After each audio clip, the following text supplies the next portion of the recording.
क्या आप चाहते हैं घर बैठे ऑनलाइन तैयारी? तो देर ना करें, जल्द ही ज्वाइन करें डॉक्टर अंसारी सर और उनकी टीम के कुशल मार्गदर्शन में हिंदी वर्सिटी की ऑनलाइन क्लासेस, जहां आप कर पाएंगे ISPCS, ARO, RO, UPSSC, UGC net, PGT, TGT, assistant professor और वनडे एग्जाम की पूरी तैयारी with high definition video quality. अब ऑफलाइन क्लासरूम का एहसास पाएं घर बैठे अपने फोन पर। आज ही सब्सक्राइब करें हमारे YouTube चैनल हिंदी वर्सिटी को। अधिक जानकारी के लिए संपर्क करें।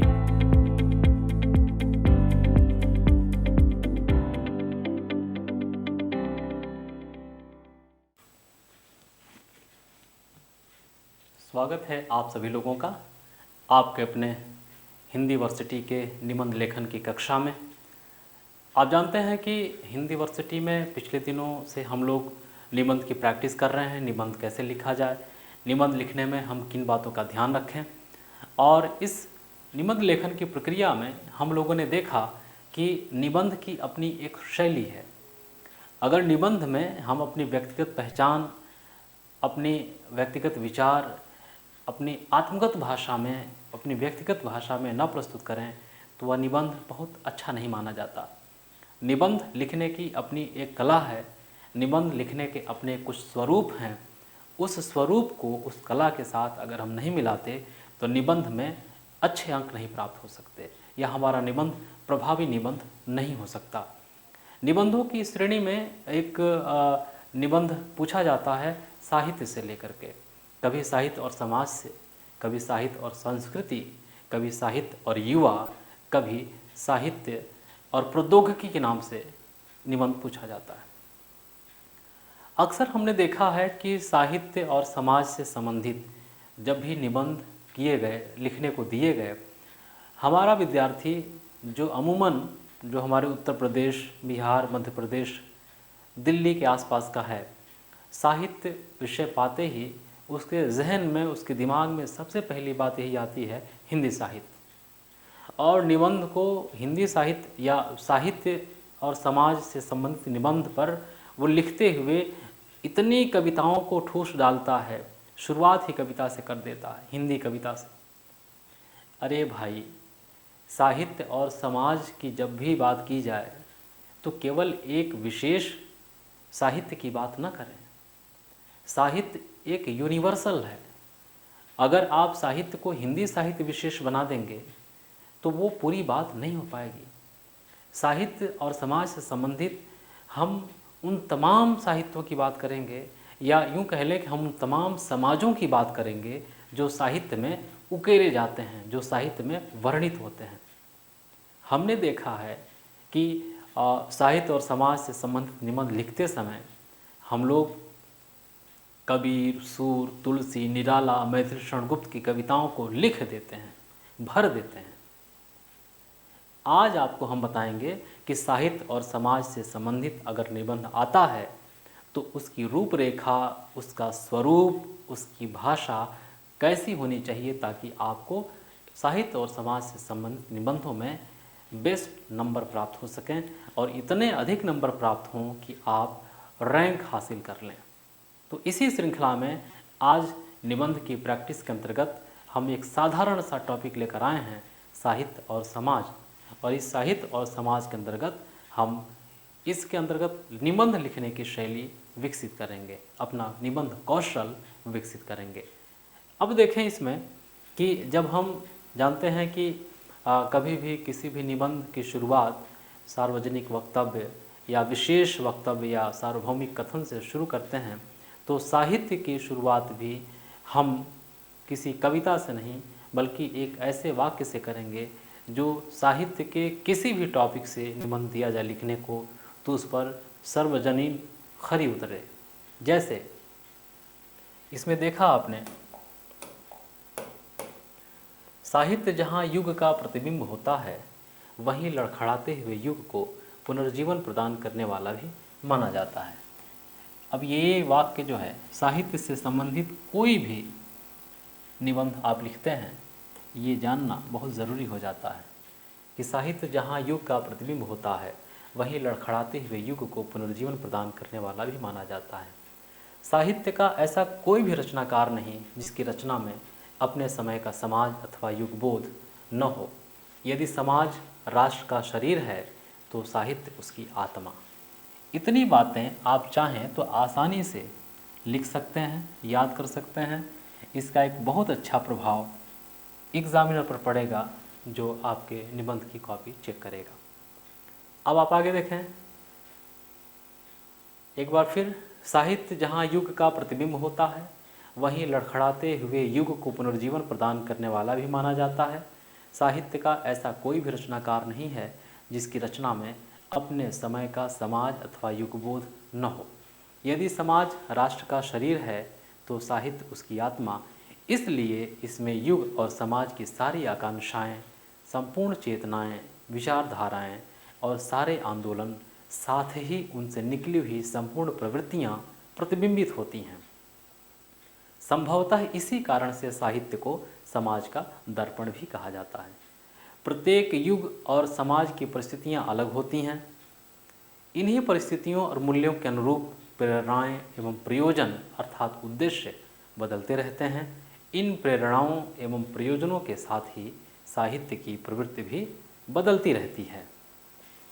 अब आगे देखेंगे, किसी देश के काल चित्र को देखना है तो उसे साहित्य में देखा जा सकता है। समाज के विचारों, भावनाओं तथा परिस्थितियों का प्रभाव सामान्यतया साहित्यकार एवं उसकी सर्जना पर अवश्य पड़ता है। यदि रचनाकार अपने समाज के क्रियाकलापों से संतुष्ट है तो वह उसी संतोष के साथ साहित्य रचता है और आनंद की अनुभूति करता है। चाहे प्रारंभिक काल हो, मध्यकाल हो या आधुनिक काल हो, इन सब की धमनियों पर उसका नियंत्रण होता है।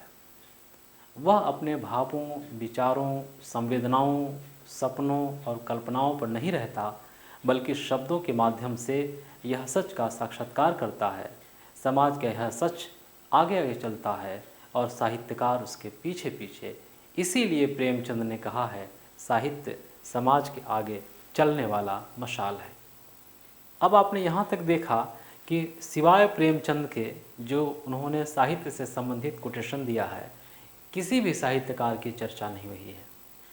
जब भी हम साहित्य और समाज से संबंधित निबंध रचें तो इस बात का बराबर ध्यान रखें कि यह साहित्य से संबंधित निबंध हिंदी साहित्य का नहीं है, उर्दू साहित्य का नहीं है, अंग्रेजी साहित्य का नहीं है, बल्कि हम साहित्य के सार्वभौमिक स्वरूप को ग्रहण करते हुए साहित्य और समाज के संबंधों का ताना बाना बुन रहे हैं। जब तक हम साहित्य के इस सोच को अपने निबंध में अभिव्यक्त नहीं करेंगे, तब तक हमारा निबंध एकांगी, एक पक्षी ही बना रहेगा। अब लड़कों को ये लगता है कि हम इतना ज़्यादा कोटेशन, कविताएं इसमें ठूस दें। ध्यान रहे, आवश्यकता से अधिक बातें कहने पर बातें निरर्थक हो जाती हैं। इसलिए निबंध की मूल संवेदना को समझिए। निबंध आपसे जानना क्या चाहता है, निबंध के माध्यम से आपसे जानने की कोशिश क्या की जा रही है, उस बात को समझिए। तब जाकर के निबंध आपका बेहतर निबंध हो सकेगा। अन्यथा केवल कविताएं, कोटेशंस भर देने से आपका निबंध अच्छा नहीं माना जा सकता। इसलिए इस बात को ध्यान रखते हुए निबंध लेखन शैली को विकसित करें। आपको हमारी कक्षा से ऐसे अनेक निबंध दिए जाएंगे जिससे आप उनकी प्रैक्टिस कर सकें और आप अपने निबंध लेखन शैली को निखार सकें। उसी श्रृंखला में आज हम लोग लेकर आए हैं साहित्य और समाज से संबंधित निबंध। आगे देखते हैं। मानव समाज अपनी वर्तमान स्थिति से प्रायः संतुष्ट नहीं रहता। वह अधिक से अधिक विकास करने की, बदलने की आकांक्षा रखता है। वह अपनी भाषा में ऐसी रौनक लाता है, समाज की भाषा बदलने लगती है, ऐसी नई कथाएं लाता है अथवा पुरानी चलती आई कथाओं में मोड़ देता है कि पूरा समाज अपने को नई कहानियों के सामने खड़ा पाता है। साहित्य में यह अनिवार्य शर्त है कि जो कुछ भी प्रस्तुत किया जाए वह सहज संभव सा लगे, थोपा हुआ सा नहीं और बनावटी तो बिल्कुल भी नहीं। जो कुछ भी कहा जाए वह सरल सरस रूप में हो। इसलिए साहित्य में उपदेश नहीं बल्कि उपदेश का मर्म होना चाहिए। इसी मर्म को साहित्य घटनाओं, पात्रों के स्वाभाविक रचनाओं के साथ प्रस्तुत करता है। इसी बचाव में नए विचार, नई संवेदनाएं, नई भाषा शैलियाँ सृजित होने लगती हैं। विचारधाराओं पर भी बनते पलते समय का चित्रण साहित्य में होता है। यहाँ पर देखें, किसी एक साहित्य की बात नहीं की जा रही, ना हिंदी साहित्य, ना उर्दू साहित्य, बल्कि सार्वभौमिक साहित्य पर बात की जा रही है कि समाज के विभिन्न आयामों को अपने में अक्षुण्ण बनाए रखने के लिए जो बातें रची जाती हैं वह साहित्य का रूप होती हैं, चाहे वो किसी भी देश का हो, किसी भी महाद्वीप का हो। इसी क्रम में हम अगले पैराग्राफ में अपनी बात रखेंगे कि विचारधाराओं पर भी बनते पलते समय का चित्रण साहित्य में होता है। फ्रांस से लेकर रूस की क्रांतियों में, साथ ही भारत की स्वतंत्रता में साहित्य का विशेष प्रभाव रहा है। कबीर, तुलसी आदि ने अपने साहित्य के ही द्वारा सामाजिक चेतना के दीप को प्रज्वलित किया था। साथ ही वाल्मीकि, कालिदास, निराला, मुक्तिबोध, सज्जाद ज़हीर, मुल्कराज आनंद, वर्ड्सवर्थ, मिल्टन इत्यादि पर समाज गर्व करता है, क्योंकि इनका साहित्य समाज को जोड़ता है, तोड़ता नहीं। वह निर्माण करता है, विध्वंस नहीं। वह हमें एक संस्कृति के सूत्र में बांधता है और समाज के गठन को प्राणवान बनाने में सहायता देता है। इसलिए हम ये कह सकते हैं अपने उपसंहार के अंतर्गत कि साहित्य श्रेष्ठतर समाज निर्माण की दिशा दर्शाता है। साहित्य सत्य का चित्रण करता है, उस सत्य का जो मनुष्य समुदाय के हित को संपादित करे।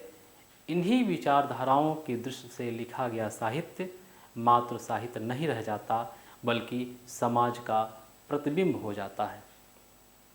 यदि साहित्य सैद्धांतिक हो जाए, केवल उपदेश मात्र ही रह जाए, अथवा अपने को दर्पण मानकर स्वयं को ही देखने लगे, तो वह यथातथ्य विवरण के अतिरिक्त, कोरे दर्पण के अतिरिक्त कुछ भी न रह पाएगा, बल्कि यूँ कह लें कि साहित्य नहीं बन पाएगा। इस तरीके से हमने देखा कि अपने इन 4 पैराग्राफों के अंतर्गत हिंदी साहित्य के निबंध में साहित्य और समाज की बातें की। साहित्य और समाज की बात करते हुए हम ये बराबर ध्यान रखेंगे कि हम समाज के हस्ताक्षर साहित्य की बात कर रहे हैं, न कि हिंदी साहित्य की बात कर रहे हैं। साहित्य पर ऐसी सार्वभौमिक विचार प्रस्तुत करें आप कि साहित्य समाज का हस्ताक्षर दिखने लगे, ये लगे कि वह साहित्य समाज में वर्णित घटनाएं इस तरीके से साहित्य में उतर रही हैं जैसे कि वह कल का दस्तावेज बनने वाली हों, या साहित्य समाज की उन संवेदनाओं को ग्रहण कर रहा हो जो संवेदनाएं हमारे समाज में घटित हो रही हैं, उससे हम सीख ले सकते हो। आप जानते हैं कि समाज के विभिन्न आयामों में घटित हो रही संवेदनाएं और उनके वर्णन के आधार हमारी मनोवृत्ति पर निर्भर करती है। जब जब साहित्य की प्रवृत्ति अपना स्वरूप बदलती है, वह यह दर्शाती है कि समाज का मिजाज बदलने लगा है। समाज के मिजाज के बदलने की जब बात आई तो आपके सामने एक कथा में प्रस्तुत करता हूँ कि कैसे कैसे समाज की प्रवृत्ति बदलती है और उस बदलती हुई प्रवृत्ति के अनुसार रचनाकार की मनोवृत्ति भी बदलती है। उदाहरण के तौर पर महाभारत में एक प्रसंग आता है। राजा दुष्यंत शकुंतला को अपनी अंगूठी दे चुके होते हैं और अपने राज दरबार वापस जा चुके होते हैं। महाभारतकार लिखता है कि शकुंतला को दी गई अंगूठी दुष्यंत द्वारा इतनी खूबसूरत है और उस अंगूठी के साथ राजा दुष्यंत की यादें इतनी खूबसूरत हैं कि शकुंतला अपनी कुटिया में बैठे बैठे अंगूठी देख रही है। उसी बीच दुर्वासा ऋषि का आगमन होता है। ऋषि दुर्वासा आवाज़ लगाते हैं, लेकिन शकुंतला उनकी आवाज़ नहीं सुन पाती। वह राजा दुष्यंत की यादों में इतनी खोई है कि उनकी याद से गाफिल हो जाती है, विस्मृत कर देती है। दुर्वासा कई बार आवाज़ लगाते हैं, फिर अंदर जब पहुंचकर देखते हैं तो शकुंतला अंगूठी देखकर मुस्कुरा रही है, हंस रही है और अंगूठी की यादों में खोई हुई है। दुर्वासा, जैसा कि आप जानते हैं, दुर्वासा हैं, उनको क्रोध आता है और वह शकुंतला को शाप देते हुए कहते हैं कि हे कन्या, तू जिसकी याद में खोई हुई है, जा वो तुझे भूल जाए। कहानी आप जानते ही हैं। फिर जब शकुंतला का गर्भ बड़ा होता है, ऋषि कुमार जब उसे दुष्यंत के यहाँ ले जाते हैं, राजा यकीनन भूल जाता है कथा के अनुसार, और फिर आगे की कहानी आपको पता ही है। लेकिन समय बदलता है, समाज की प्रवृत्ति बदलती है, रचनाकार की मनोवृत्ति बदलती है, और मध्य युग में जब तुलसीदास राम कथा रच रहे होते हैं तो तुलसीदास की मनोवृत्ति के अनुसार एक कथा मानस में आती है। मानस की कथा यूँ है कि स्वयंवर के दिन सीता जी पार्वती पूजन को जा रही हैं। राजा दशरथ राजा जनक की वाटिका से गुजरते हुए जब वाटिका से गुजर रही हैं तो देखा कि वाटिका के एक कुटिया में दो मेहमान दिखाई दिए, साधु वेश में, दो राजकुमार सादा वस्त्र लपेटे। सीता जी की आंखें उन दोनों राजकुमारों को देखते ठिठक गईं और सांवले सलोने प्रभु राम के व्यक्तित्व पर उनकी आंखें गड़ गईं, मानो कि वह उनको पी ही लेंगी, साक्षात अपना ही लेंगी। सखियों ने जब सीता जी की दृष्टि को देखा, उनके मन में असमंजस का भाव आया। अब सखियां तो सखियां ही हैं, राजकुमारी को आदेश कैसे दे सकती हैं। फिर भी उन्होंने सीता से कहा कि हे सीते, मुहूर्त बीता जा रहा है, पार्वती पूजन को देरी हो रही है। अब सीता जी बड़े थके भाव से आगे बढ़ रही हैं और मन इनका प्रभुराम में अटका हुआ है। प्रभुराम को देखते जाती हैं, आगे बढ़ते जाती हैं, पूरी तरह से अब उनके ख्यालों में समाये हुए हैं। रामचरितमानसकार कहता है कि जब सीता पार्वती पूजन जाती हैं और पार्वती की प्रतिमा पर जब माला डालती हैं तो इतनी खोई हुई हैं राम के ख्यालों में कि वह माला उनके सिर से ही नीचे गिर जाती है। सखियों ने माला उठाकर दिया, सीता जी ने फिर माला पहनाने की कोशिश की, लेकिन ख्यालों में डूबे होने के कारण उन्हें होश था कि माला गले में नहीं जा रही, माला फिर गिर जाती है। इस तरह से कई बार माला गिरते हुए देखकर पार्वती ने सीता को आशीर्वाद दिया कि हे सीता, जिसकी याद में तू खोई है, जा तुझे वो प्राप्त हो जाए। तो महाभारत काल की मंशा, उसकी प्रवृत्ति, उसकी मनोवृत्ति और मानस काल की मनोवृत्ति, दोनों के समय में कितना फर्क आया। तो जब जब समय बदलता है, प्रवृत्ति बदलती है, और प्रवृत्ति बदलने के साथ साथ रचनाकार की मनोवृत्ति बदलती है, और इन्हीं मनोवृत्तियों के सशक्त हस्ताक्षर के रूप में रचनाओं का जन्म होता है, साहित्य जन्म लेता है। तो किसी भी देश काल परिस्थिति के साहित्य को जब हम निबंध के तौर पर विचारते हैं, रचते हैं, तो इन तमाम बातों को ध्यान रखना होगा कि साहित्य महज किसी विशेष साहित्य तक सीमित न रह जाए, बल्कि वह समाज का आईना बन जाए, उसमें हर समाज का स्वरूप प्रतिबिंबित हो। साहित्य से संबंधित इन तमाम बातों पर विचार करने के बाद अब हम इस साहित्य और समाज संबंधी निबंध का उपसंहार करते हैं। उपसंहार करते हुए यह कहते हैं कि निष्कर्षतः हम कह सकते हैं कि साहित्य कलात्मक रचना प्रक्रिया द्वारा ढलकर सामने आता है। यह अनन्य शोषण से भरे समाज का प्रतिबिंब करने में अपनी बड़ी भूमिका निभाता है। इसलिए साहित्य में ईमानदारी जो अपरिहार्य है वह अवश्य होनी चाहिए, जिस कारण वह वर्तमान से प्रभावित तो हो, अतीत एवं भविष्य से भी अपनी आंखें न मूंदे। तो इस तरह हम लोगों ने साहित्य और समाज से संबंधित इस निबंध का उपसंहार किया। इसमें हमने उन तमाम बातों को रखा जो समाज को अक्षरशः दस्तावेज बनाने में साहित्य अपनी बड़ी भूमिका निभाता है। एग्जामिनर भी यही चाहता है कि आप अपनी दृष्टि से समाज और साहित्य के अंतर संबंधों को देखते कैसे हैं। यह देखने का जो विज़न है, यह आपकी सोच पर निर्भर है, और सोच बताती है कि आपकी मैच्योरिटी कितनी है। तो कभी भी आप साहित्य और समाज से संबंधित निबंध रचें तो उसको उस निबंध के स्वरूप में रचें जिसमें आपकी वैचारिक मनोवृत्ति स्पष्ट दिखाई देने लगे। तो मुझे उम्मीद है और यकीन है कि आप हमारे इस निबंध श्रृंखला के अंतर्गत अब तक जितने भी निबंधों की प्रैक्टिस कर रहे हैं या किए हैं, उनसे आपको निबंध लेखन में बहुत ही मदद हासिल हुआ होगा, और उस मदद से आप अपने अन्य निबंधों की प्रैक्टिस करें और हमसे जांच कराएं, ताकि आप निबंध लेखन शैली में अत्यंत प्रखर होकर उभरें और इस निबंध के माध्यम से इतने अंक प्राप्त करें कि आप अपनी परीक्षा में रैंकर बने।